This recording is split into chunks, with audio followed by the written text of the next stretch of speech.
Woo! Grace and peace, everyone. We are back. You saw that thumbnail. You saw the title, so you know what we're about to do. We are talking about the good old YSL trial. My goodness, in the morning.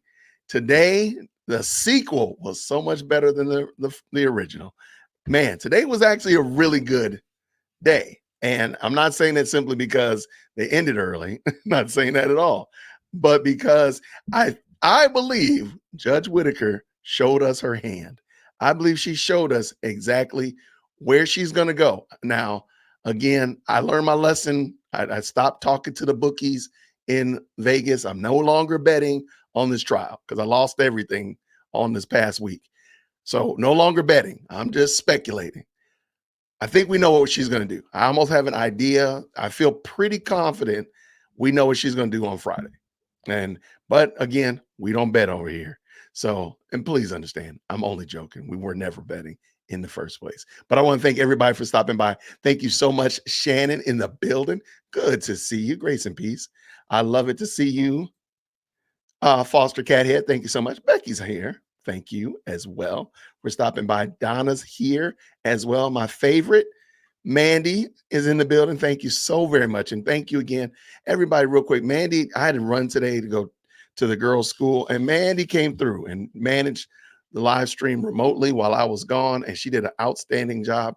Tier one, or I'm sorry, as my daughters like to say, D1 moderator. So everybody, real quick, just drop Mandy in the chat. Just tell her thank you so much.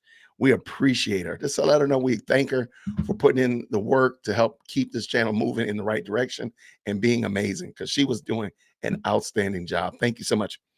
I got some Kamala for you today, Becky.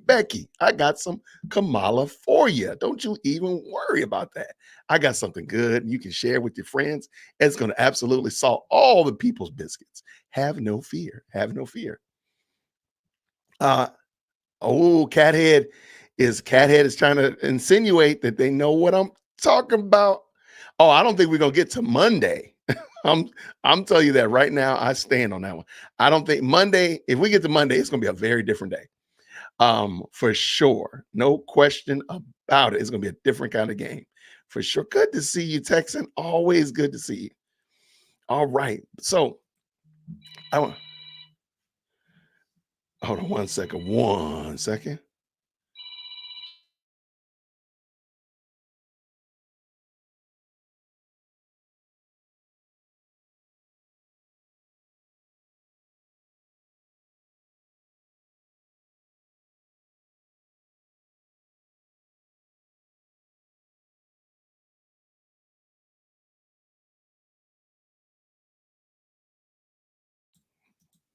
Trying to see if that was my guest. I was supposed to have a guest come on tonight, and I thought it was going to be them. So anyway, all right, let's go ahead. Let's jump in because, man, I think we all can agree that this was one of the pure indicators that that today's YSL trial was going to be a little bit spicy. The spice was high. Oh, by the way, thank you so much, Donna. Already coming through with the super chat. Thank you so very much for the support. Thank you very, very much. I really appreciate it. That means a lot. Thank you. Now, I'm going to jump in and we're going to watch this. This is when Max Shard, he comes in hot because last night on the way out the door almost, Judge Whitaker passes to everybody transcripts from an ex parte meeting. Wait, you said ex parte meeting? That's right. There was another ex parte meeting. This is the infamous ex parte before that. I'm sorry, the ex parte on the Friday that facilitated and justified the one that happened on Monday that everybody knows about. So this is another ex parte meeting. And I think we all can say that's not a good look.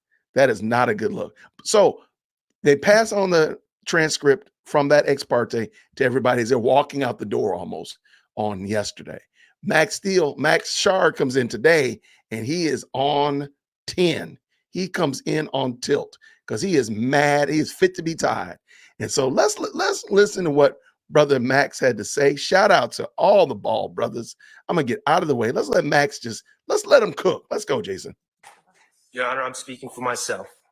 Yesterday, we received a transcript that You know, I want to double check real quick before we get too far afield. Can you just confirm in the chat? Drop that one in the chat that you can hear. Make sure you can hear Max getting ready to cook. I want to make sure we can all enjoy this together. Can we just real quick let me know that you can hear that?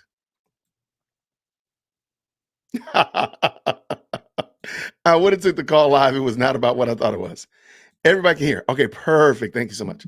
Let's bring this in. Let's go. Let's go, Jason. Your Honor, I'm speaking for myself. Yesterday, we received the transcript, a transcript that was a transcript of an ex parte meeting that occurred on Friday. Right. This is the before one. the Monday. Sorry, And sorry, just so that we're clear for the record purposes. This is the transcript I gave y'all at the end of yesterday that reflects Ms. Love had said, oh, yeah, we had, and in court on the record, but ex parte discussion that led to the Monday, June 10th ex parte. So that's what you're talking about? Maybe more artful, yes. Okay. We were made aware, leading to the recusal of Judge Glanville, that there was an ex parte meeting that occurred on June 10th, Monday, June 10th. We were not told by the state, we're not told by the judge that that had occurred. We found out about it, luckily, and by happenstance. We then demanded a transcript. We complained about said ex parte, inappropriate ex parte meeting. At no point, when the court finally acknowledged that there was an ex parte meeting that occurred on Monday, June 10th, at no point did the court or the state at that point acknowledge, oh, by the way, there was another ex parte meeting that occurred on June 7th. We sat there after finding out about one ex parte meeting and having to drag the truth out. We sat there and the state and their co-conspirator, the trial court, were silent about the first ex parte meeting that happened on June 7th. What happened in that meeting on June 7th? The state went in and disparaged defense counsel. The state, with no one else there, trashed a fellow member of the bar, Mr. Melnick, trashed another fellow member of the bar, Caleb Bumpus, presumed the guilt of all these individuals, including my client, Shannon Stillwell, and all but accused myself and Mr. Steele of being co-conspirators in this YSL enterprise. And the judge agreed. And the judge said in this ex parte meeting, yes, I've observed these things. The judge presumed the guilt of all the defendants. The judge presumed the guilt of myself and co-counsel, Mr. Steele. And all this, people have been saying to me throughout this whole trial, why does Judge Glanville have it out for you? And it never made sense. And I don't assume bad motives of anyone. Why did Judge Glanville, when you did nothing wrong, try to throw you in jail? Accuse you of cussing him out in open court when you didn't do anything?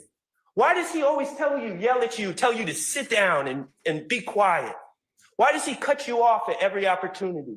Why did he try to throw Brian Steele in jail for 20 days for doing what was right? And I didn't have an answer. And then yesterday I received, and I appreciate that, Judge. I appreciate someone finally being open about what's going on here. And I received a transcript. And in that transcript, the trial judge, who's not only assuming the guilt of my client, but is assuming the guilt of me and my friend, Mr. Steele. This is gross. This is disgusting. But it's all starting to make sense. It clicked when I read that transcript last night. This is not okay. Nothing about this is okay. These gentlemen have a right to a fair and impartial judge. And I appreciate the fact that you are going to be a fair and impartial judge. But the reality, Judge, is that they don't have a right to a fair and impartial judge starting on witness 76 of a trial after 9 months or whatever it is. They have the right to a fair and impartial judge from the beginning. And this is absolutely gross and disgusting. And the bottom line is there's a lot more discussions that need to be had about this. But the bottom line is, if you ask me, do we need to revisit the rulings of the judge who sits in chambers secretly and talks to the other side and says, yes, I've been observing this. I've been observing this about what's going on in trial. The judge that says, not only I'm going to meet with you on Friday and on Monday, but if we need to talk during the weekend, yeah, we can do that. The judge that suggests handing Mr. Copeland a list of questions. All right. Do we need to revisit those rulings? Absolutely, we need to revisit those rulings. We need to revisit everything. This is broken, and it's not okay. It's not okay. It's offensive, and it's not your fault, Judge. You didn't do this. I'm not trying to raise my voice at you. I'm heated right now. I can tell. My steam's been coming off my bald head all night. Nothing about this is okay. Yes, we need to revisit everything. That's my stance. Okay, thank you. And I think that I understand you being upset, and I understand why you and probably some of your fellow defense counsel on this side of the room are upset. I do not think that everything you said is a fair characterization of what that June 7th transcript reflects. But once we have the official copy, that'll be made a part of the record, and that will show what actually happened, what actually was said.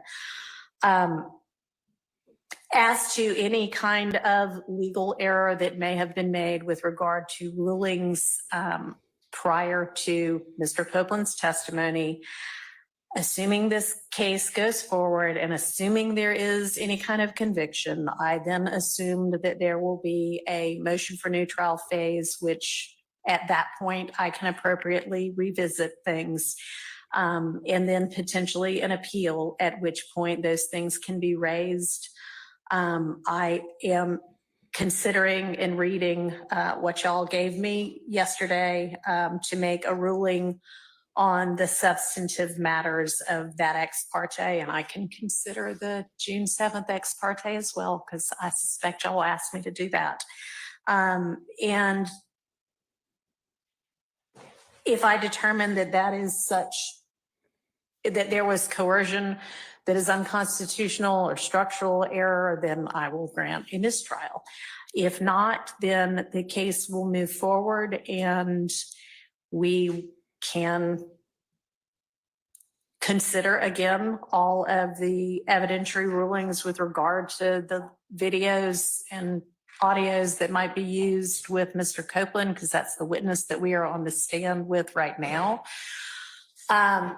I would, and I know this is hard to do, but I would like for everybody to try to take some deep breaths and move forward professionally.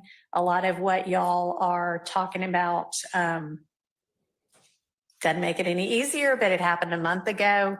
I know tempers flared all around, but we need to move forward with this in whatever way it's going to move forward in a calm and professional manner. Okay. All right. So there were several of those moments during this live stream tonight, not live stream today, but during the live stream today that I'm sorry. I'm going to lay out my case. I don't have any slides or anything like that. I think we know exactly where Judge Whitaker is going. And I will start with yesterday. I'll rewind to last week. Last week, we had National YSL Trial Motion Day, where all these motions were coming in. Remember those? And a lot of them were really, really compelling. Lots of them were really, really compelling. Some of them were not so much, but there were a lot of motions filed, and subsequently there were a lot of post, or rather responses to those motions. Okay. And I think most of us, I know we read quite a few of them over here. Dear World Christian, I know like a Cat and Talk That Law and countless other places. We read through them. And I think most of us were like, hey, this makes sense. You know, this person's argument is really solid. This person's argument is not so much. And we were kind of swayed by the motions. And we had also had the background and history of watching, 100 days or however many days of the trial before. So we've seen all the shenanigans. We've seen the yelling at the attorneys. We see giving them, 17-page papers and making them take all their colleagues to lunch and all this stuff. And I did notice something funny. All of the punitive things that Glanville did were toward the defense. That was the contempt, the yelling at, making Matthews have to write a paper, making another young man take him all to lunch. That was all the defense. I could not find him ever penalizing the state. Not saying that the state needed to be penalized. It just seemed like it was very lopsided. Anything was like, sit down, stop talking. But all of the punitive off the top rope things from Glanville were directed toward the defense. I'm going to just leave that where it is. So they had motion release day, and there's all these motions coming through. And we had the background and the history of seeing a lot of the shenanigans. We saw Woody, we saw Bean, we saw all of these missteps and so on and so forth. We saw those plus the motion. So most of us in the watching audience, in the gallery, if you will, were quick to say, oh, this is a slam dunk. This is an absolute slam dunk. The problem is, Mercy, the problem is, you got your toilet paper? No, we're gonna go. Claire is taking me. Okay. All right. Where's your mom? I don't know. Okay. Do you have a t-shirt or anything? Or It's you gonna haven't? be hot. Okay, I'm just saying, do you have an extra shirt if something happens? Okay. All right. Bye, Okay. guys. Goodbye.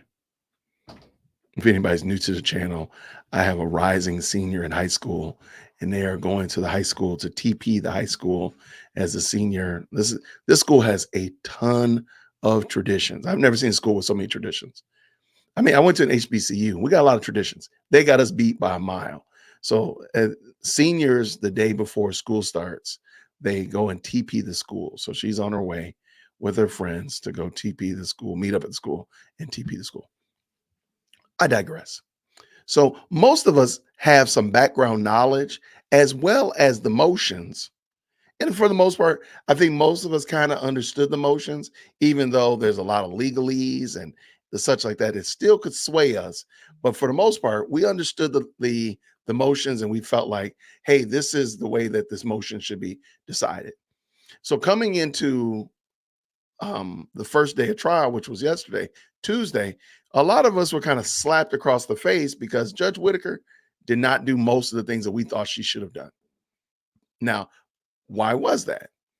I believe that Judge Whitaker doesn't have the deep background of all of these multiple hours of trial, these countless examples of the disrespect from Glanville toward the defense and the such of that nature. I don't think that she has that. I really, truly don't believe she's watched as much as we probably think she should. And I don't think she's aware of everything. So therefore, judging the motions and the such of that nature, she just kind of landed exactly where you would if you just were reading the motions without any background knowledge. Now, why is she doing that, though, is the question. I do believe that Judge Whitaker is aware that this is a dumpster fire. And my case is, watch what she did today. Notice she had her thumb on the neck of the state, because this is their case. They have everything to prove. And if you go back and watch today, I think what she's in her mind, there's a small seed planted when she read through the transcripts, and maybe she watched some YouTube videos. Maybe she watched here. Shout out to you, Sis Wit. Okay. Hashtag, everybody put the hashtag Sis Wit in the chat real quick. Let her know, hey, we appreciate her. We know she's trying her best to do the right thing. We'll give her a little hashtag #siswit in the chat. There's a little seed planted in her mind that, this thing's probably a dumpster fire. If you had to recuse a judge and this judge has been doing this, that, and the other, this thing really, really, truly must have been bad. But she can't prove it. She can't prove that it's a dumpster fire because she wasn't there. Anything she's watching is from YouTube, like us, like we're watching it. So she needs evidence and proof in 4K. She needs evidence and proof in real time that this is a dumpster fire. She could have you could have an inkling. What do you call it? Female intuition. I'm sure she could probably look at it and be like, this looks crazy. Something's wrong with this. It don't pass the smell test, but that's not good enough reasoning to throw out a case. You can't just throw out a case because it don't smell right. There's a lot of brokenness that needs to happen for you to throw out a case. So if you watch today, and if you didn't watch today, I'm sure there's going to be highlights, and I'll probably put together some other highlights as well. I just grabbed that clip of Max Shard because I think that was he came out the gate. That was literally within the first 15 minutes. And that set the tone for the rest of the day.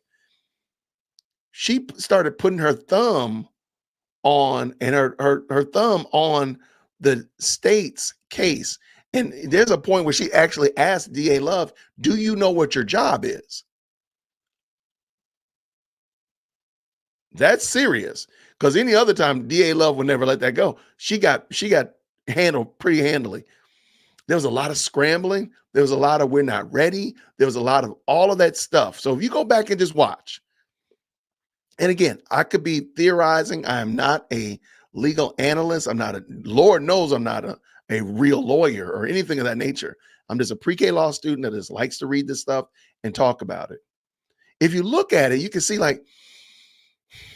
there's a lot of busy bee activity. If you just watch it, even with the volume up, there's a lot of activity on that state side. They're scrambling. And you hear so many times Judge Whitaker saying, okay, so what are we about to do? What can we do now? What's the next action? And all of those questions are directed at the state. It's not the defense's job. The defense is playing defense. The state is the offense. They're the ones that drive the game. They got the ball, so to speak. So I believe that Judge Whitaker, in the back of her mind, she's like, this thing is an absolute dumpster fire. This is crazy. But she can't throw it out just because some crazy Yahoo in Atlanta is yelling about it being crazy. Not just because the best live chat on the planet is saying that it's a dumpster fire and it's crazy. She has to have evidence in that she can say, I saw this in myself. I realize and understand that this is a dumpster fire. So now what she did today, in my opinion, was solidify a lot of things that she understood, that the state had been able to get away with a lot of flying by the seat of their pants with Judge Glanville. She also, I'm not saying that this happened, but I'm just saying that I wouldn't be surprised. We found 2 ex parte meetings. I am 100% certain there was another one. But even more than that was 2 in the last month. The thing's been going on for 19 months. Am I to believe? Do you want me to believe that there were no other ex parte meetings that have transpired between them? Okay. If that's what you want me to believe, sure. Okay, whatever. But you're not going to convince me that they didn't have lunch together. You're not going to convince me that he hasn't talked to Fonnie Willis. They're not going to convince me that there has not been some form of conversation, discussion between the court and the DA's office. Now, whatever that means, whatever that looks like, you can't convince me. If you got busted already twice in a week, if they looked even further, what else would they find? Now, keep in mind, Judge Whitaker knows, because Judge Whitaker unsealed the documents, unsealed the case, and looked at it. So she would probably know if there was another ex parte meeting. She would also know that this is a flaming, hot, steaming pile of bovine scatology. She knows that. Now, where am I going with this? What is she doing?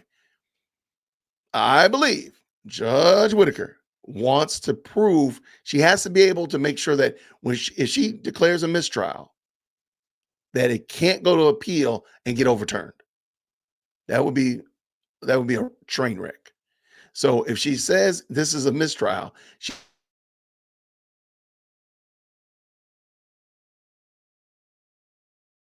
to get this train back on track by get this train back on track by um I mean, she was doing a Herculean task today, trying to get them like, who's your next witness? Can you clean the witness list? What about the co-conspirator? She was trying everything under the sun to show that she was trying to get this train back on the track.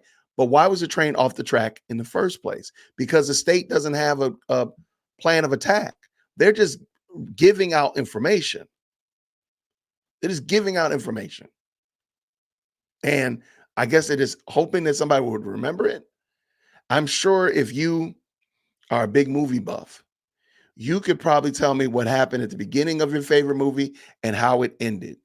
But most of the time, it's that middle part that gets a little bit dicey, right? And especially if it's a big action movie, you see a lot of action in the beginning, you see a lot of action at the end, and you kind of, yeah, I don't remember what they said in the third act. I don't know what they were talking about. But boy, oh boy, there was a lot of fun. There was a lot of, shoot 'em up, bang, bang going on in the beginning and the end of it. This is this exact case. There's so much, we're in the middle of this case. So none of this stuff is going to be remembered. The jury is not going to remember about Rich Homie Quan and some co-conspirator jail call. That's just not going to happen. It is going to be the major points of the case, and that's what matters. They're not giving the major points of the case because they don't actually have them. And Judge Whitaker has now proven, I feel like she is proving that they don't actually have a case. I know that sounds gross, like, whoa, they don't have a case? Didn't it go to a grand jury? You can get the grand jury to indict a ham sandwich, okay? So that's a very low bar, okay? But let us go back.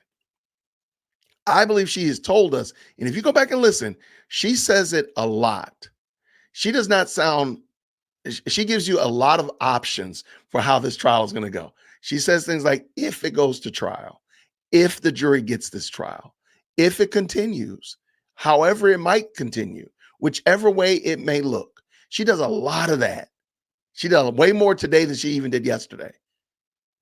And my last and final reason why I believe that Judge Whitaker is really really trying to prove it is she canceled court tomorrow. So she came in hot, and they got a lot of work done yesterday. They got a lot of work done today, but it was really on the defense. The defense cleaned up a lot of stuff. The state really didn't move the needle as it relates to getting work done. And I think tomorrow is going to be case positive for her to give them a chance. They're going to come in on Friday, whatever they get done is not going to be significant because they're the ones that drive the case. So she's giving them a chance to again prove themselves. Maybe they'll kick it into Monday. Maybe they'll go into next week sometime. But at the end of the day, it's a chance and an opportunity for them to prove that they really don't have anything. And they're going to be scrambling. They're probably scrambling right now. They're going to be scrambling all night to try to justify and to prove that they got something. When actuality, when the smoke clears, they really don't. And they really have been responding to things that the defense has done. I think that's actually kind of smart that the defense actually kind of sat quiet most of the day. They just let them go and let Whitaker give them the work. And the reason they gave him the work is because they don't actually have a case. Now, again, does that mean that I think that Young Thug is innocent? I don't know. I really don't know. I've said this before. I'll say it again. I don't know if they've done it. I live here in Atlanta. I don't know. What I do know, however, is I don't want somebody to be indicted and go to jail, or rather convicted and go to jail over something that you can't prove that they've done. And at this current moment, at this current juncture, nobody can tell me they can even prove that anybody at those tables is responsible for the murder that they're being tried for. What is the evidence right now after 19 months? What is the evidence that proves that any of those 6 or 7 co-defendants are responsible for the death that they're being charged for? And I don't believe they can. Even now, And I think Judge Whitaker is making her own case to make that point. All right, that's it. That's why I think this is this thing's over with. I mean, I can't see another way and I'm not even going to I'm not going to even go there to talk about the jury, because that's going to be if somehow or another they were able to put out the flames of Gehenna and stop this fire, this dumpster fire, and get the jury back in there. There's no way you're going to convince me that those people are not tainted. Now, does that mean they're going to because they're tainted, that they're going to be excluded? No, maybe they'll lie. But I can't believe that these jurors are not aware of what's transpired and they're like, man, I think this guy is innocent. Yeah, I'm on the jury, and I'm gonna let's go ahead and get this so I can go ahead and say he's innocent. So I can't believe that they're not already contaminated. You're not going to find another jury, so you might as well give it up. So if they were able to put out the fires of Gehenna and get rid of this flaming dumpster fire, they have yet a new volcanic dumpster fire called the jury. And the jury is not, I'm sorry, there's no way you're going to convince me that they're impartial now. Not after all we've seen, not after all they've been a part of. You want me to believe these people don't talk about it, and they live in Fulton County? They work in Fulton County, they go to church and grocery store in Fulton County, and they have not heard about this case. Okay, if that's what you want me to believe, sure, not a problem. I'll believe it because you want me to believe it. No problem. I think we all know that that's not the case at all. And that is it. That's why I believe what we saw today was really different from yesterday. I think yesterday was of course, they were dealing with the motions because they had to clean through all those motions. And she had to decide, because she can't just throw it out on the merit of the motion without some evidence. Because again, it has to be lock solid. It's got to be cemented solid and such of that nature. And I believe that's what she's doing now. Again, maybe she'll go into Friday, maybe it'll go into next week, or maybe she's just gonna wait tonight. She's writing her reasons for mistrial with prejudice, and then move into Friday, and who knows how it'll go. But am I crazy? Let me hear what y'all say. Am I crazy? Let me know what y'all think. Feel free to write in the chat if you don't mind, because quite a few people jumped in. Good to see Black law students in the building. Lots of people have jumped in. If you do disagree with me or you agree, why don't you just put in the chat answer and then give me your answer, whatever. Capital letter answer, and then just give me your answer. That way I can see it, because I'll put on my glasses, but it's not that. So just put in answer. Yo, I can't even spell. How am I writing it and I misspelled it? Yo, I put my own self in timeout for that. That's so crazy. All right, I'm gonna start right here. You like the flames of Gehenna? You saw that? You see what I did there? All right. So Karen says, I think it'd be a mistrial too. And I think she's making the case. Now I could be wrong. She's building the case. But watch this. Did the state give you confidence that they have a case today? Did they give you confidence like, yo, wow, they really got their chips in a row? Like they're really they're cooking over there. No, they really didn't. They really didn't. And sadly, Judge Whitaker is sitting there watching like, what are y'all doing? When she asked, and I'm gonna find the clip. When she asked DA Love, do you know what your job is? That was it for me. I was done.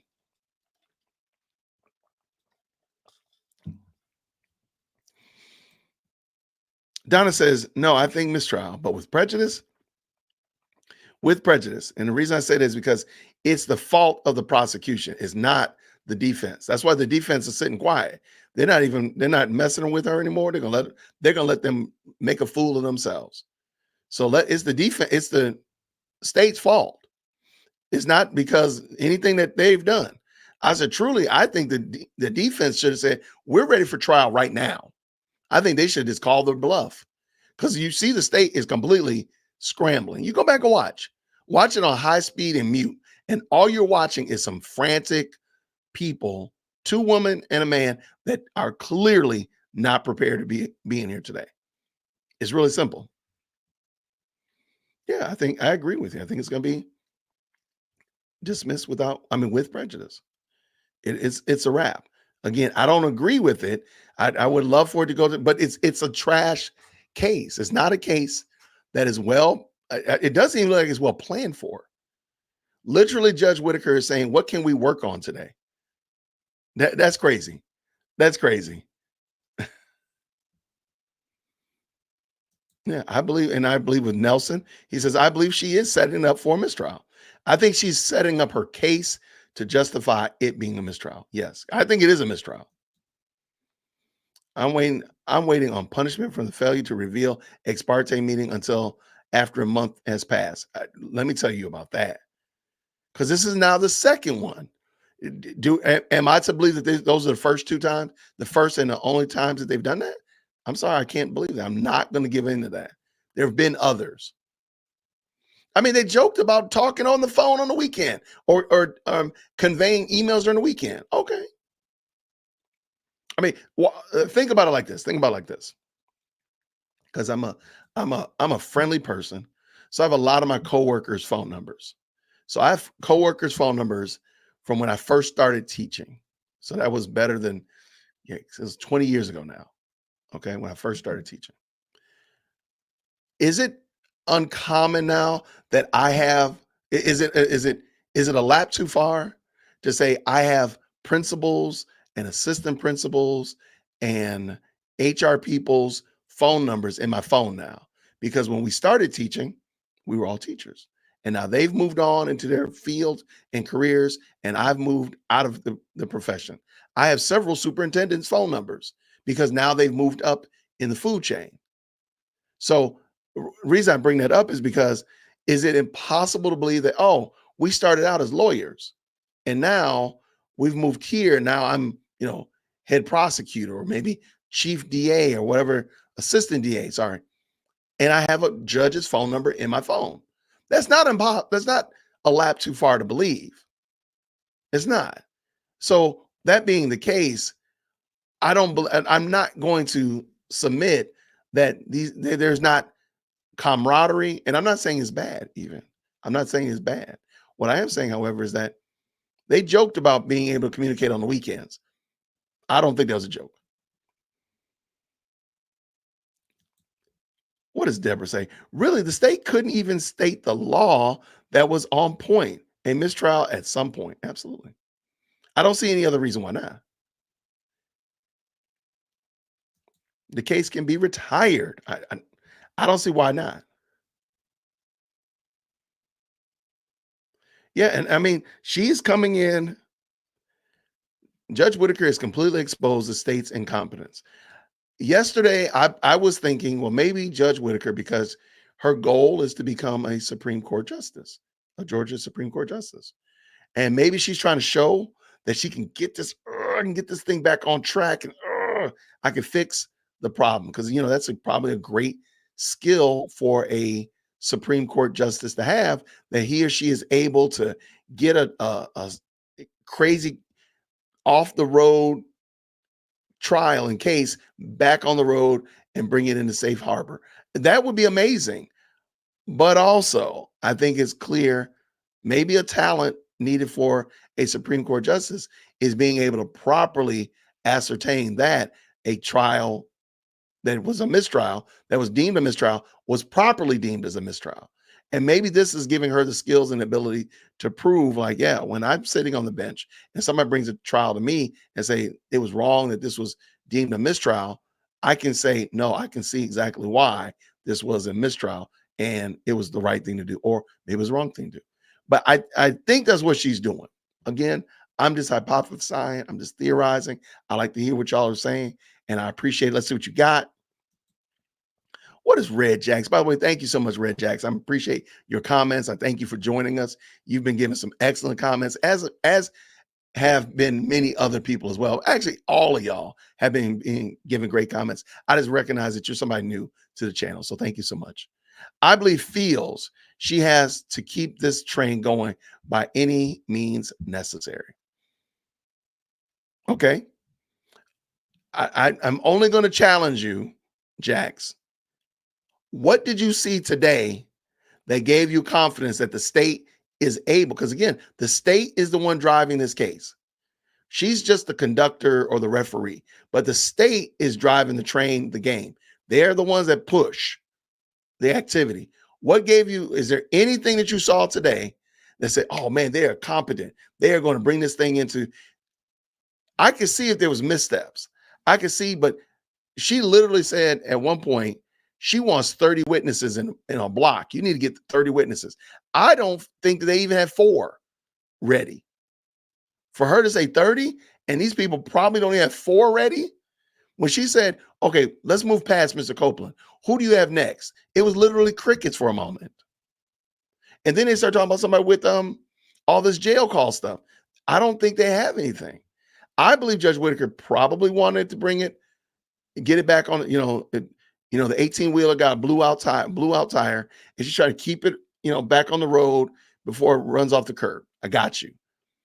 I think she also could be trying to just ease it over to the shoulder so she can get it to, get AAA to come get it, because this is a dumpster fire. But no, I think you have some good points. I just don't see how she would be doing that. I think she's going to call for mistrial with prejudice, and that's why she didn't even give any real consideration to any of the bonds for the 6 guys. She knows they won't need it. I totally forgot about that. I don't know how I did, but I totally forgot about that.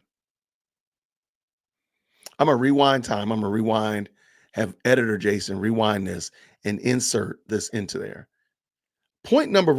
Reason number 7, why, is because she didn't give him bond, because she knows that she's going to cancel it. Oh, I left your thing on here. Sorry about that. I can do it over again. No, that's very smart, Paula. I love that. That's that's probably why she didn't give bond.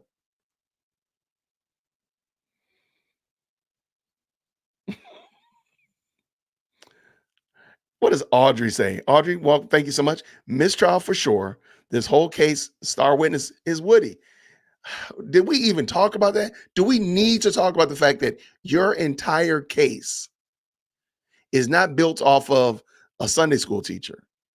Your entire case is not built off of a pillar of the community for 50 years. Your entire case is built off of Kenneth Copeland, and he's uber problematic. Also, the prosecutors are not prepared, and they've been given homework to do so. Like, what did they expect to do? Like, let's just pretend that they were able to keep the jury away from, and keep a clean jury, non-tainted, whatever like that. The jury is ready at the snap of a finger to come in and get going. What would they have done if she had said, let's get popping, let's go right now? What would they have done?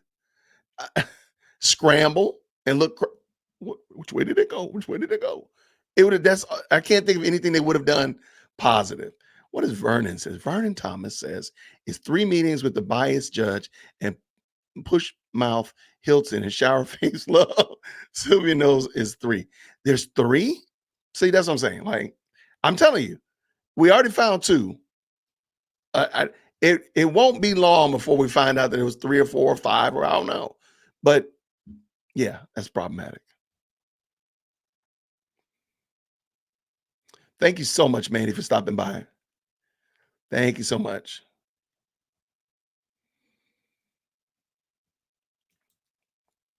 Okay. And I could be wrong, and I'm trying to be gracious. I don't think she's concerned about herself as much as what does Cathead say? If that's the case, then she's more concerned about herself than justice. Yes and no. And what I'm saying is, if she doesn't dot all of her I's and cross all of her T's, this is going to go to appeals and it's going to get overturned. And then no justice will be met, because now it's going back and it's going to be back in the haymaker again. So I think she's making sure that the case is solid. Not that I'm imposing the Supreme Court thing on her. I don't know that. Even though I call her Sister Wit, I don't know that. I'm just kind of trying to figure it out myself. So I don't want to impose that and besmirch her like that. So maybe I should stop that. But that's my 2 cents there.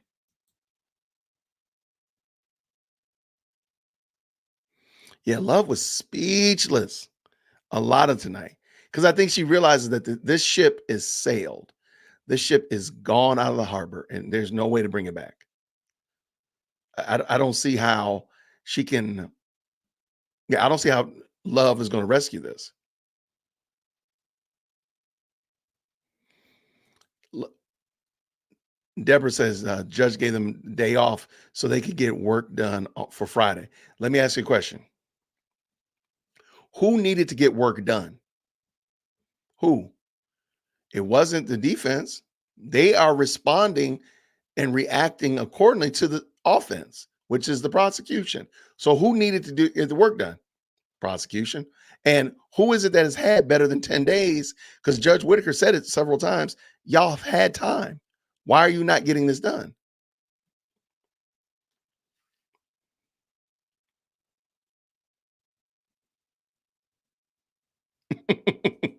I don't think it'll come down to that bad. Karen is my name.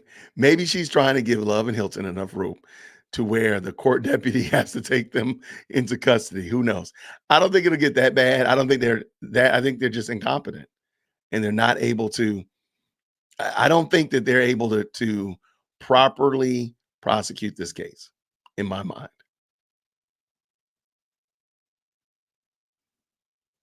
I thought the state was awful when Glanville was a judge, but their incompetence is blaring with um, T. Whitaker, with Judge Whitaker, and I agree. And I think it's because Judge Glanville gave them a lot of grace, and he covered for a lot of them. And I don't think it was. I know it sounds bombastic when Steele and Shard and them call him joining the prosecution's team, but I mean, he really was covering for them. And we see it now. Now we're all seeing it in 4K. So we saw a lot of clownery and a lot of shenanigans. And then we read all these motions and we kind of concluded like, this is insane. But now we don't see the judge that is covering for it. So now the clownery and shenanigans are in 4K. I think you know it's in 4K because they even got that guy in the middle. He talking. We've never heard him talk. We've never heard him say a word until now. Like that's how bad it's gotten.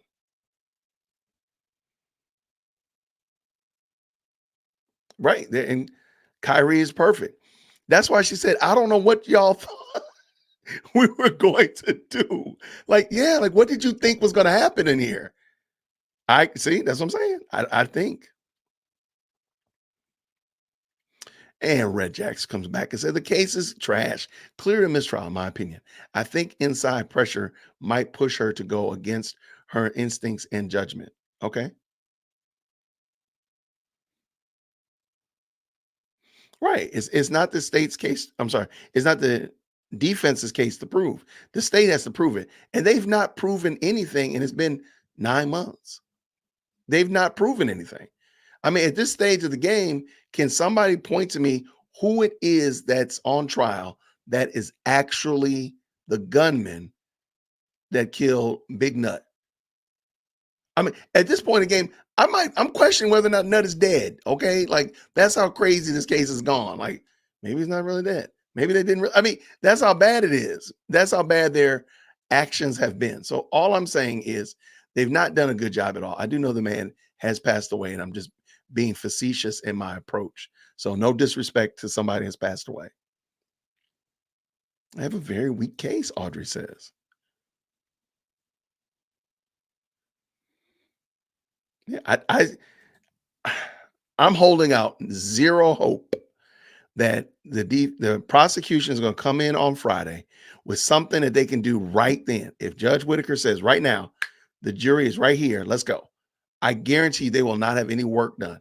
They will be talking about some jail calls and some trying to get, still arguing about whether or not they can get Steele's work products. That's what they're still going to be talking about. We worked on cleaning up the evidence list that you told us we can give at the very end of trial. That's what they're going to do. It will not be something. Yeah, we made sure that we got 5-10 witnesses ready back to back to back to back so we can roll them through and they're outside ready to go. I guarantee you it's not going to be something like that. At best, it will be we spell checked and we made sure that that motion where I gave you, and I had misquoted the case law, I made sure the numbers were in the right order. Shannon says, I'd be so embarrassed if I've had years to prepare for this trial and this train wreck is what I'm bringing. I'd re I'd resign in shame and move out of the area. I, I don't understand what they're doing. And again, I just think it's interesting, but I appreciate it. What does Tina say? Tina says, question, does Glanville, Hilton, and Love need to be concerned about being brought before the Georgia bar? That's an area that I don't understand, because if you saw the disqualification hearing and you saw what happened in there, there's very solid reasons, in my opinion, that the Georgia bar should have been alerted. And at the current moment, as far as I know, the Georgia bar did not do a thing. So, and in my opinion, that was almost as gross. Now, this is probably worse. In my opinion, this is probably worse. But it's still like I don't see. So I don't know how the bar works. That is definitely outside of my pre-K law school understanding. So I can't sit there and say, in fact, oh yeah, the Georgia bar should do. I thought the Georgia bar was going to just slam dunk, come in and really wreck house during that disqualification hearing. And yet we're still here. They did not do what I thought they were going to do. Not like they got to do anything, right? But they didn't do what I thought they were going to do. And I was very, very surprised. Like, for real? Like nothing? Nothing has happened. Oh, okay. All right. Getting a video ready for y'all. All right, let me get this link in here. All right, don't go to this video yet. Save that for after the show. They move soon as a case. Wait, they move too soon on a case that they did not build. Again, the theory that I've heard is that Paul Howard said this was not a good case. That's what I was told. Not saying it was right. I can't confirm it. But Paul Howard said it's not a good case, and Fonnie Willis still went through with it. Ms. Love was shook today and wasted 1 hour of the court's time to look up case info. I mean, she did. They still have to argue the jail calls. The challenge is the number that the state says they want to have. I don't think they have to worry about it. I personally believe that kind of stuff like that is going to come Friday. She's going to come in there and she's just going to declare mistrial. And even if they don't, and let's say she kicks the can the next week or whatever like that, or she still tries, she's going to try to brute force it back onto the right track. They're not going to come with anything. It's going to be a huge waste of time.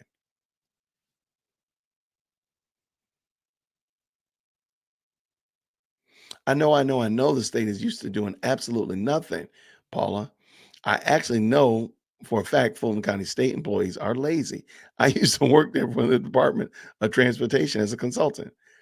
I mean, it's bad business. It's definitely not a good look. What does Black law student say? He says, remember, this morning they didn't even have files with them. They needed someone to go get them this morning. So what did they come in there to do? What were they coming to do? I don't know. I came in late, so I don't know if you went over the transcript from Friday, but I wonder if Melnick can sue for defamation based on what they said. I don't know. I mean, I have it right here. I'm not going to go back over it, but I will put it in the chat. How about that? Let's do that. If anybody's looking, it is an amendment to a previous motion. So you have to scroll down through the motion in order to find the transcript. But it's a supplement to Kendrick's motion for dismissal. So real quick, let me just pull it in real quick. And then I got something to show y'all, and then we'll get out of here. And I don't know, this one's probably going to stir up a whole nother conversation. All right, so let's just zoom in a little bit. All right, so this is a supplement to Kendrick, DeMonte Kendrick's motion for mistrial. So this is all the same thing. Everything's not really needs to change, except they make note that there is a exhibit A, and down here is exhibit A, and this is the infamous transcript. So you can go through it. I don't think, in my opinion, I don't know if Melnick wants to waste the ink to try to sue for defamation. I mean, I'm sure, and I don't know all of those ins and outs. So maybe he could, maybe he doesn't want to, maybe he doesn't care. Maybe he's not really that moved by it. I mean, whatever. But yeah, I would love to know, but I don't know if he would. And again, I'm not a lawyer or anything like that. So I think y'all know that already. Okay, so let me end that presentation. All right. Yeah, she was looking at the state like, what are y'all doing? I would absolutely, I'm sorry. If Fulton County wants to make money, they would let all of the cameras be available on a feed and treat it like a pay-per-view. Because there's some facial expressions that I would absolutely pay money to watch. And some of those are Judge Whitaker's face. I would pay money to watch Adrian Love's face as Judge Whitaker corrects her. I would pay money for that.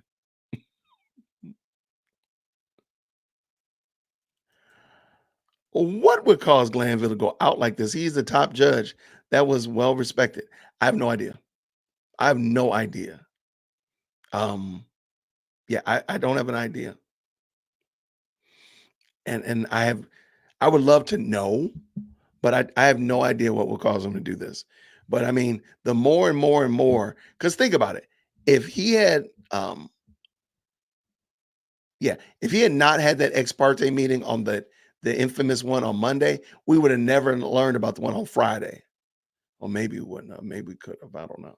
If he just said, no, we're not going to do a meeting on Monday. We're just going to let the chips fall where they may. We wouldn't have never been here. There are so many key pivotal moments in this trial that just like, man, if they had never called Woody, we wouldn't be here.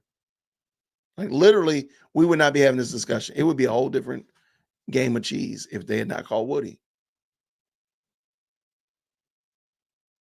Yeah, let's not talk about the taxpayers' money wasted.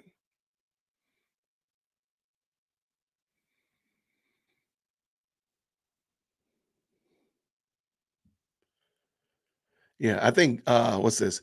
Old angry noob gamer says, and I'd agree with him, the judge is showing how bad the case is by the state and showing the world before she calls a mistrial. I think that's it. Oh, Black law student says no, he can't sue. He needs to file a bar complaint. Okay, there we go. Thank you so much.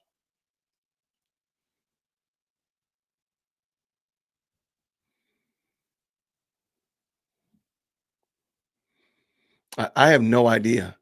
Apex says, how can you ask the jury to be too emotionally and intellectually involved in this case with all the breaks and stoppages in the case? I have no idea. And please keep in mind, they would not be able to, they're used to, long comfort breaks and all this and the other. Judge Whitaker would be a culture shock of the highest order because she had them in there for a good little while. Like she ain't playing. So no, I agree. June 10th opened up Pandora's box. I agree with you. Amen and amen. All right, real quick. Got a quick video that I did. I want to get your feedback on it. I just dropped the link to it in the chat as well. Don't go to it yet, though. Let me share it with y'all first. Let me share it with you and get your thoughts. Get your thoughts. All right, so this is going to be a political conversation. So we're going to all right, we can get political over here. We can have a political dialogue. Okay, we can be even keel. We don't have to fight about anything because at the end of the day, Jesus Christ is still Lord. So I just want to talk to you about Kamala Harris. So real quick video. I'm gonna play it. I'm gonna get out of the way and let y'all see. Give me your thoughts. Give me your feedback. Let's go. Let's go. Indian. Yes. But actually we're both. So we're both Indian. Yes. But actually we're both South Indian. Yes. Now a word from our sponsors. Do you believe that Vice President Kamala Harris is only on the ticket because she is a Black woman? Well, I can say, no, I think it's maybe a little bit different. What did he say? So I've known her a long time indirectly, not directly very much. And she was always of Indian heritage. Yeah, it's rewind time. Now, we were in Cleveland for the Republican National Convention. It seemed like Donald Trump and company were trying to make an overture to the South Asian community. They had a Sikh Ardas to start off day two. They had Muslims for Trump.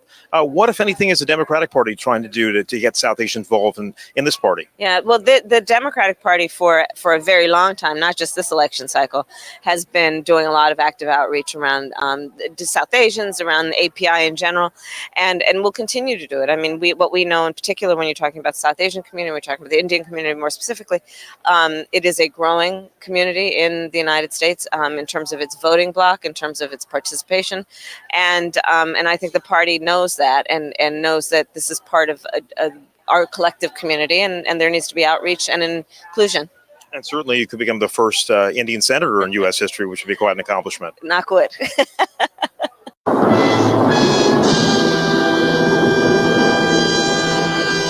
Kamala Harris, Attorney General of California, U.S. Senate candidate, thank you so much. And she was only promoting Indian heritage. I didn't know she was Black. One of the questions that the Black community has is, Senator Harris, if you are elected president, what would be your agenda for the Black community? Right. We know that Black Americans are arrested at higher rates for That's marijuana. right. We're denied mortgages when we loans exactly for mortgages. There's a That's wealth right. disparity. So how do you That's help right. the Black community from That's the White right. House? That's right. Well, the first step is to understand that the needs of Black folks are the needs of everyone, and the needs of everyone are the needs of Black folks. It is also equally important to understand that this is a country that had over 200 years of slavery, 200 years of slavery. Say, hold up, wait a minute, something ain't right. Had Jim Crow, had legalized segregation and discrimination, and now de facto segregation and discrimination. Until a number of years ago when she happened to turn Black, and now she wants to be known as Black. So I don't know, is she Indian or is she Black? She is always But you know identified what? as a Black I woman. Becoming the first Indian American woman to be nominated as a vice presidential candidate in America. I stand before you as the first candidate for Vice President of the United States of South Asian descent. She is always But you know identified what? as a Black I woman. She went to respect a historically either Black one. college. HBCUs, for example.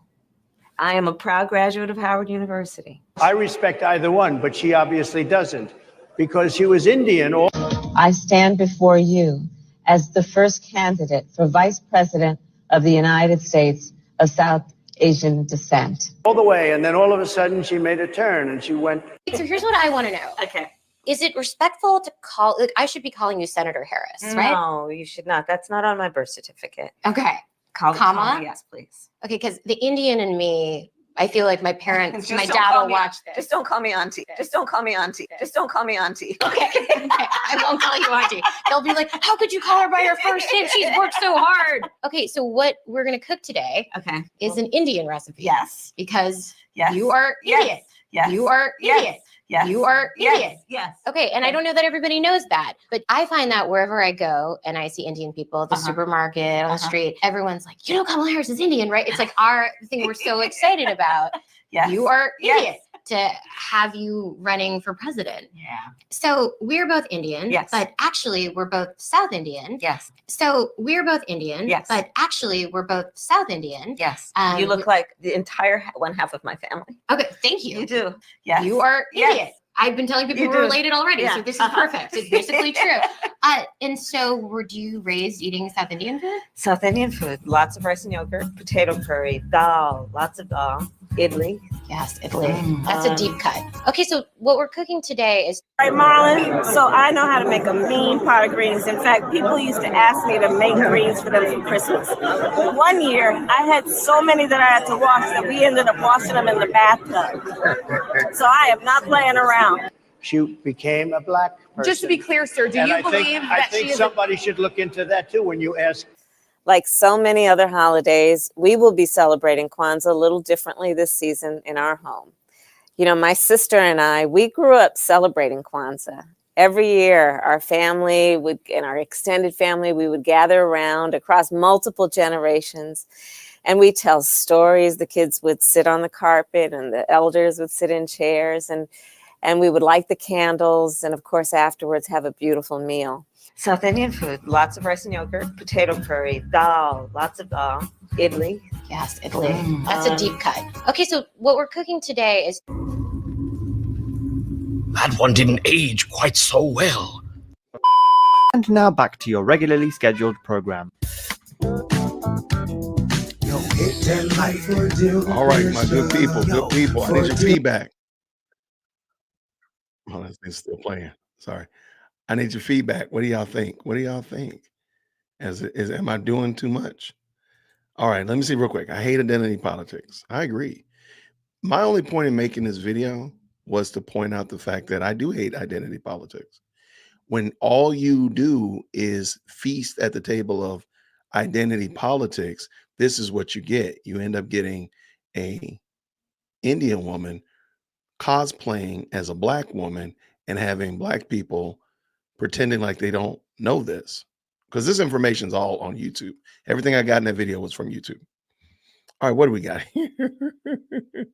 Was wondering if you were going to chime in on this one. I'm glad I didn't let you down, Tawanda.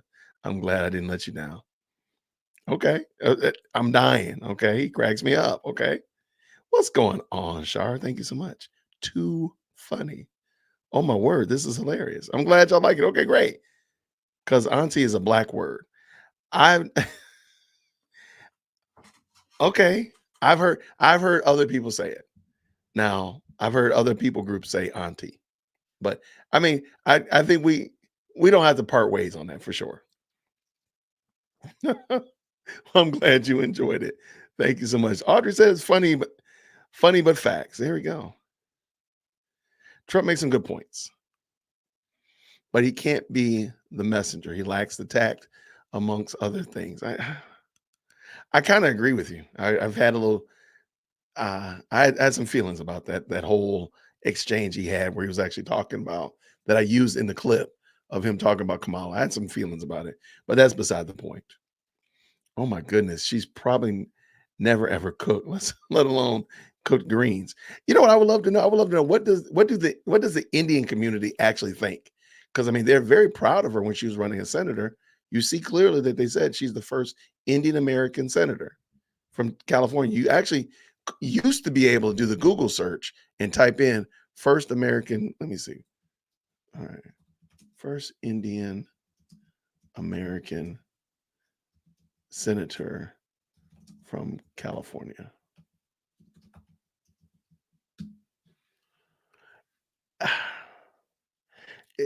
It comes back. It's funny because it comes as Kamala Harris, but she's allegedly black. I'm just gonna leave it alone. That bathtub was so crazy. That was so wild. I'm sorry, I don't even understand. Never said really, yeah. Pitiful how some people sell themselves short, less than, to fit in and win people's votes. Shaking my head. I agree. Greens in the bathtub took me out. Thank you so much, Shannon. Says bravo. People need, and my point has always been, I want policy over personality.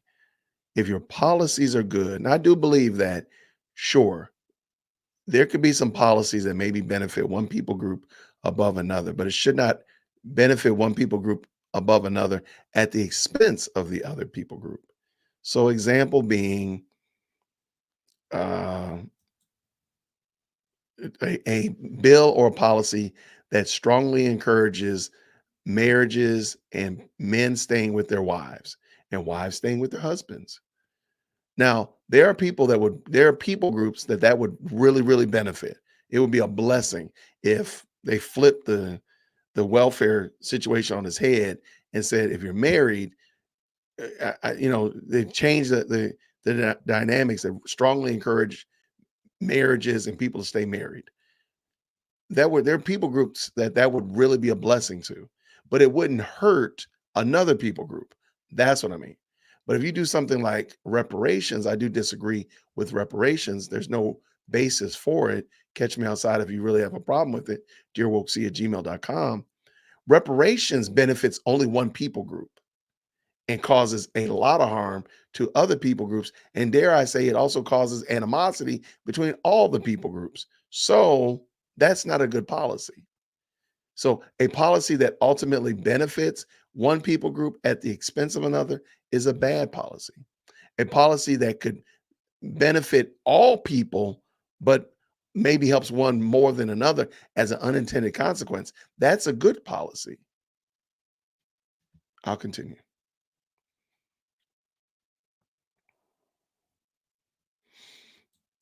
Yeah.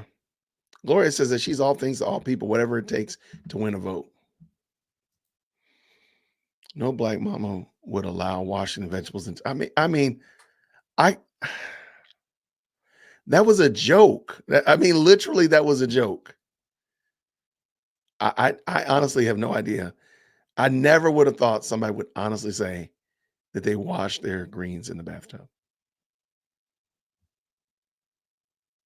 Oh my gosh, I broke the internet? Man, come on.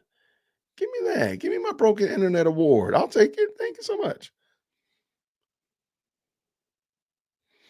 I found the Indian references, Donna, to be so impactful because she's claiming to be an Indian. She's claiming it. She's taking responsibility as being Indian. She doesn't say she's black. There's other clips as well. I put in tons of it. How she speaks about, when you listen to her speak about black people, the black culture, the black people group, she doesn't say it like she's a part of it. You never hear me talk about like, I am not a black man. I am of the high melanin. You very rarely hear me say as if I am another people group, as if it's different from me. And she says things and you're like, and you just listen like, are you a part of this group of people? Seems weird.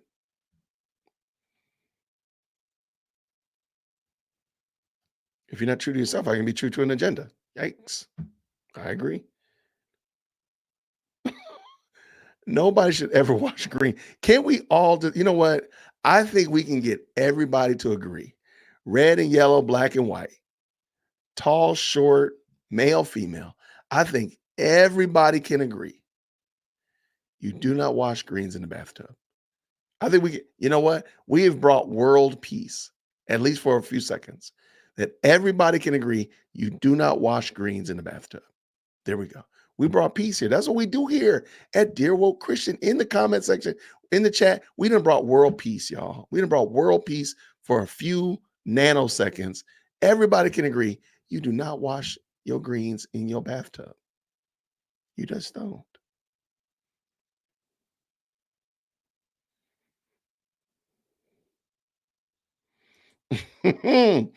Shara says that she's not Mexican, so I can't vote for her. She's not pandering to me. Well, there you go.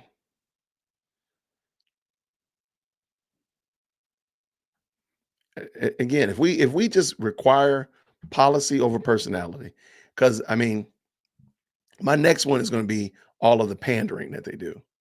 Because she thinks she got away with that pandering she did here in Atlanta yesterday. You did not. Don't worry about it. Don't worry. We're coming for that too. And that pandering that happened here, it tells you. Yeah, I'm gonna get in trouble for this one. Let me just go ahead and do it. The lady on that Zoom call that was talking, I think her name was Miss Frazzled. She's a kindergarten or first grade teacher. And she was talking really, really condescending to adults. And most people were super offended by just the way she was presenting herself as a white person, this, that, and the third, and other like that. And we all realize that they think you're dumb. That's why they talk to you like that. They literally think that you're not mentally able and capable of having an adult conversation, an 18-plus-year-old conversation as a possible voter. They don't treat you like that. They literally think you're a child. And we see that all the time. But another thing that I think you see all the time is the idea that Black people can only be addressed through entertainment. If you just go back and watch the 2020 election, some of the ads that they ran that were clearly directed toward the high melanin count people. Remember Get to the Polls, and they had like pole dancers, or no voting, no vucking. And they had people talking about like it was like an app that if you weren't a Democrat, voting Democrat, you could not be engaged in extramarital affairs with people because you weren't voting. I'm not making that up. Look it up yourself. No voting, no vucking. VUCKING.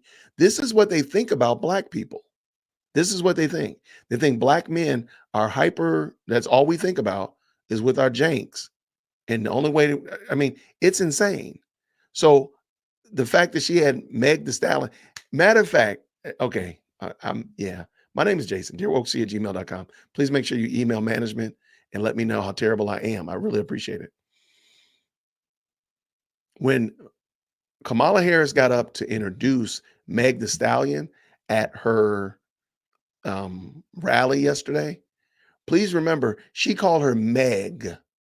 You know why she called her Meg? Because Meg the Stallion is a totally debased personality. She just called her Meg because she didn't want her people to realize that she's talking about a debased, womanizing, misogynistic female rapper. She didn't want them to know that. So she said, "Is this Meg?"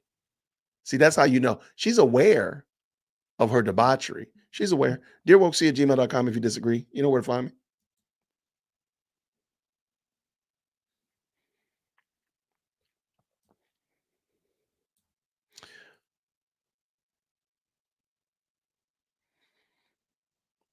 All right.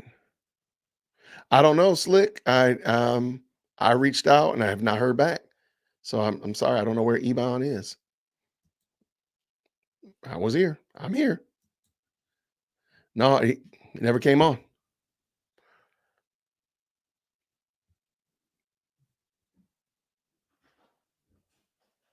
All right, let's keep this going. Let's keep this going. All right. See, that's what I'm saying. Red's Jack is asking the hard questions, and that's where the problems start. But why not just make it that you're an American that is looking out for the good of all Americans? I'm just saying, just wondering. Because you don't hear Trump saying, nobody's asking Trump, what are you going to do for white people? I've never heard him say, anybody ask him, what are you going to do for white people? I hear him asking about all these other ancillary groups. And a lot of the times he's telling you what he's going to do for all people. But why do they only, like, why is it, what are you going to do for one people group? Now, again, you can do things that benefit everybody, and you could even couch it as you're benefiting one particular people group. I think you could do that. I'll go back to my marriage example.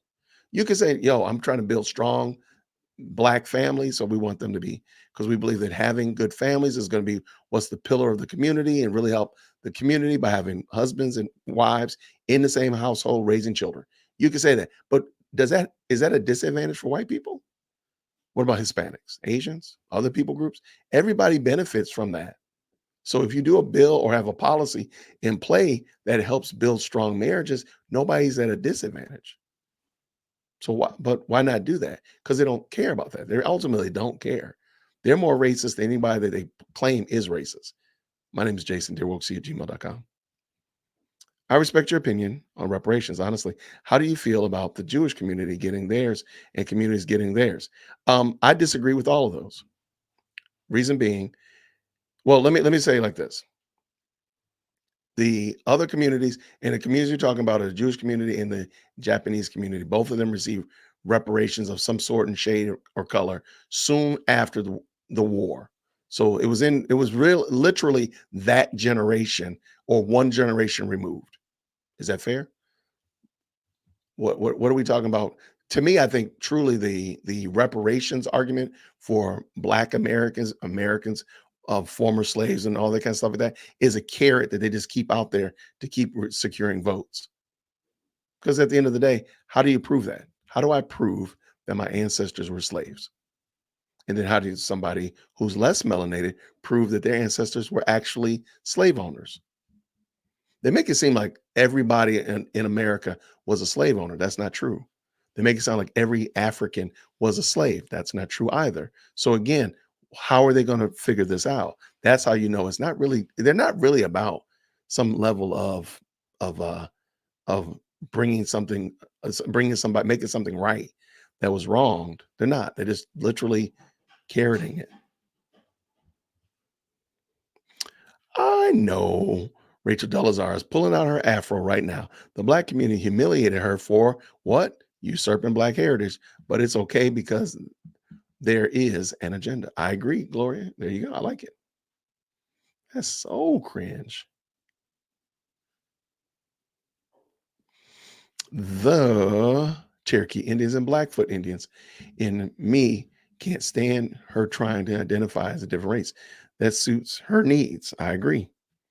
I'm just waiting to see, like, at what point do they actually say, hey, you know what? We like, I want to know what the Indian community is saying about this.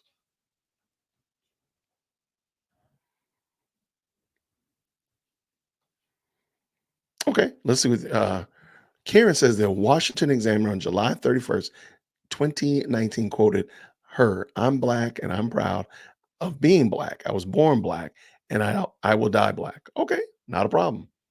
Then why were you accepting being Indian literally the next year? Well, I'm sorry. In 2016, she was Indian. I'm just wondering. Just wonder.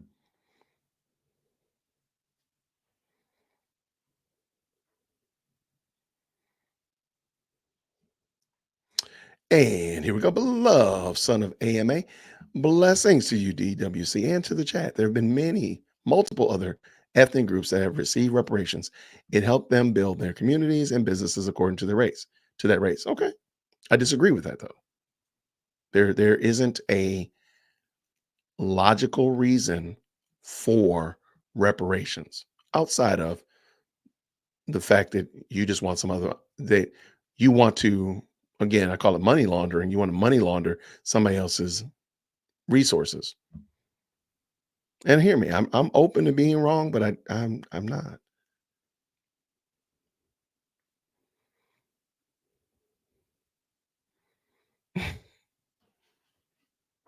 She said bathtub. She said bathtub. She didn't say like a wash tub.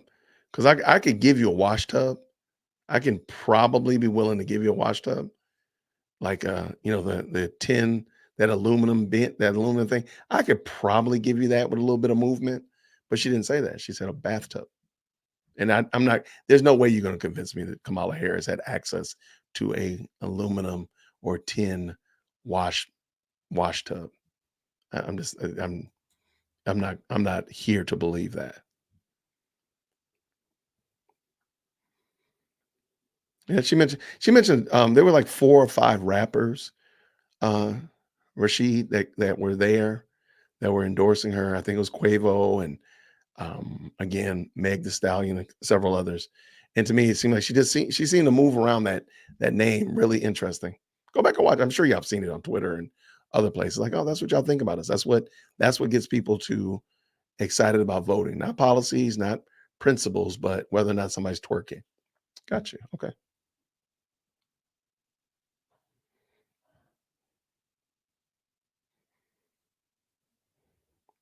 And that's all I'm saying. Like, we can't have we've had this too much. Let's rewind to Barack Obama. If Barack Obama shut down the argument that, I'm here for Americans, I think we would have shut down, because that's really the high watermark. That's when identity politics really kicked into like super overdrive. There was again, it was bubbling, it was brewing, but it was on full boil under Obama. He could have easily shut that down and been like, no, I'm not a black president. I'm not just the president for black people. Please understand, we make 16% of the population. I'm here as the American president. That would have fixed a lot of those problems and put a kibosh on that, but they didn't. They just ran with politics.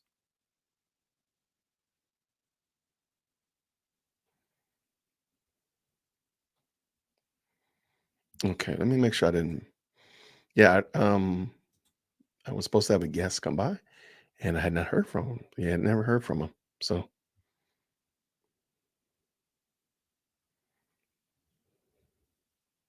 her as president does scare me as well. However, I realize that Christ is still Lord. So her presidency, she's actually second most important person on the planet. Christ is still king. So therefore, as long as Christ is still king, I guess I can trust that whoever he puts in place is who he's put in place to help me in my sanctification and bring me into Christ likeness. So I'm good.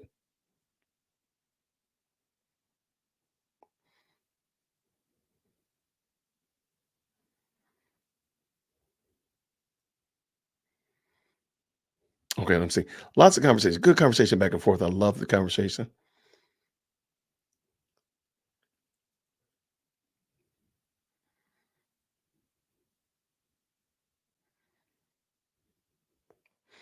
And hear me. My mom used to wash collards in a huge pot that would go on the stove.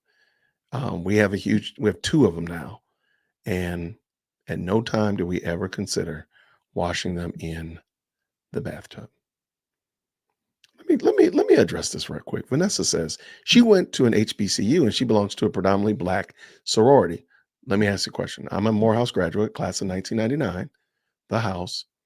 There were white men in my graduating class. Every fraternity has white men in it. Every sorority has white women in it. What does that change? Doesn't change a thing. It's a predominantly black sorority, predominantly black college or university. They have white students. That's all it is. It doesn't mean that just because she went to Howard does not mean she's black. It doesn't. Again, there are Morehouse brothers who are white. There are Spelmanites who are white. That does not mean a thing. Angelina Jolie's daughter goes to Spelman. I think she graduates next year. None of that matters. And I think, in my opinion, her going to Howard and becoming an AK was actually part of her blackification, the black facing of Kamala Harris, because otherwise she's just been an Indian woman. But she could always fall back and say, to me, actually, when you listen to the conversation that Trump was having with the black journalist, the first thing the woman says is that she went to a black college, as if that means only black people go to black colleges. I mean, I know people from Middle East that attended Morehouse. I know people who are Hispanic that attended Morehouse. Of course, white. They don't. That's not a high bar. Just something to think about. I think you're talking about Twan. I think you're talking about Rachel Dolezal. She was she was a president of the NAACP or some chapter of the NAACP. It was crazy.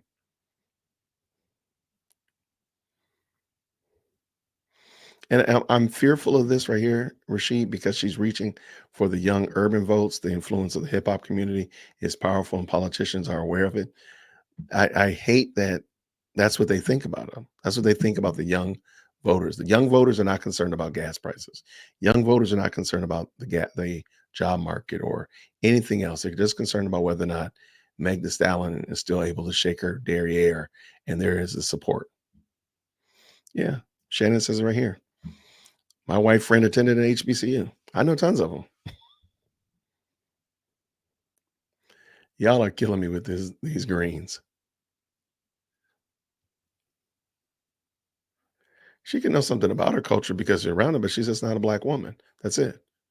And the reason I'm bringing all of this up is because at the current moment, the drumbeat is that highly melanated men need to support Kamala Harris because she's a black woman. I call full stop. Number one, she got a whole husband. Her husband can protect her. She's got Secret Service. They're going to do their best to guard her. I don't need to do anything for her because she ain't did nothing for me. I don't think she's going to do anything that is going to even remotely rhyme like she's looking out for me. So no, kick rocks. So that's why I wanted to bring that up. And again, just because you hang around black culture, that makes you an advocate for, please.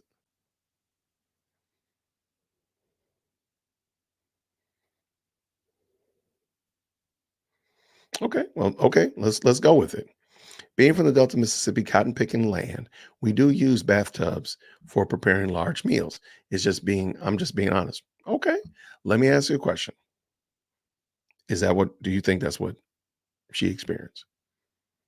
I mean, because my grandparents are from Mississippi as well.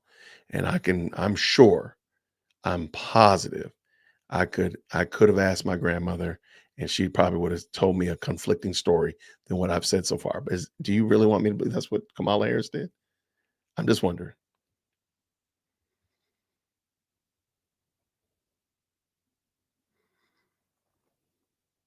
Imitation of Life? Is that what you're talking about?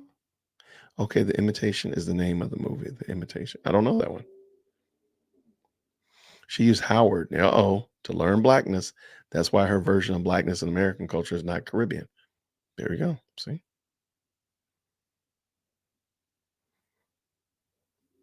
All right.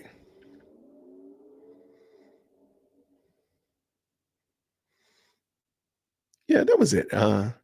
Yeah, that was just my little 2 cent. I appreciate all of it. I like the dialogue. Y'all know I like going back and forth and hearing different ideas. And at the end of the day, we can make your own decision.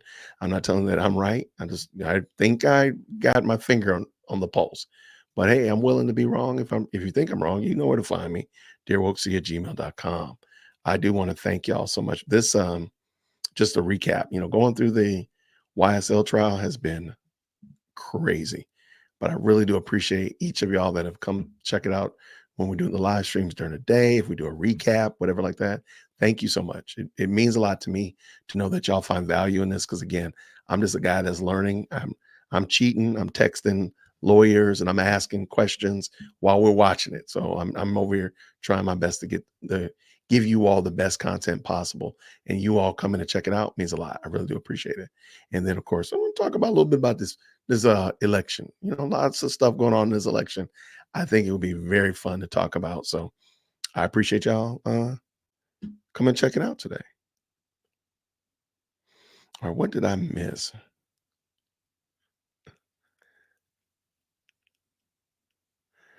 Oh, that's okay. Retired, no problem at all. Not a problem.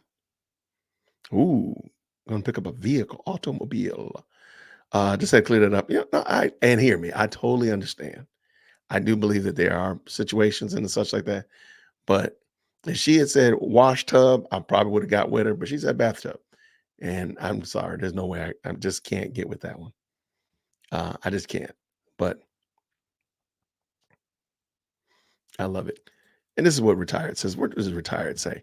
You're doing great, DWC. We learn and grow when we share thoughts. Absolutely. I missed most of today, says Bruce. Thanks for for your time and devotion to keeping us informed. It's a lot of fun. I'm having a blast. I really am.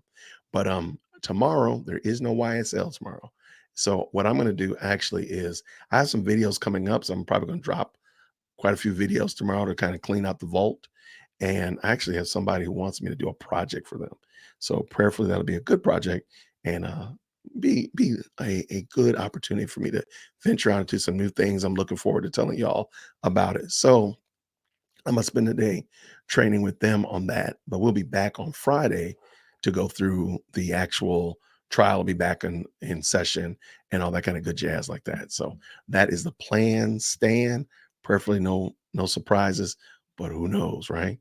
I don't think they're filing any motions tonight. I was looking at a couple of places. I don't see any motions being filed. So I think we're good to go. We can rest assured that on Friday is going to be back to fireworks as normal. But I really appreciate y'all. Thank you again. It really does mean a lot that y'all come and hang out with me. So thank you so much. I'm looking forward to doing this again extremely soon.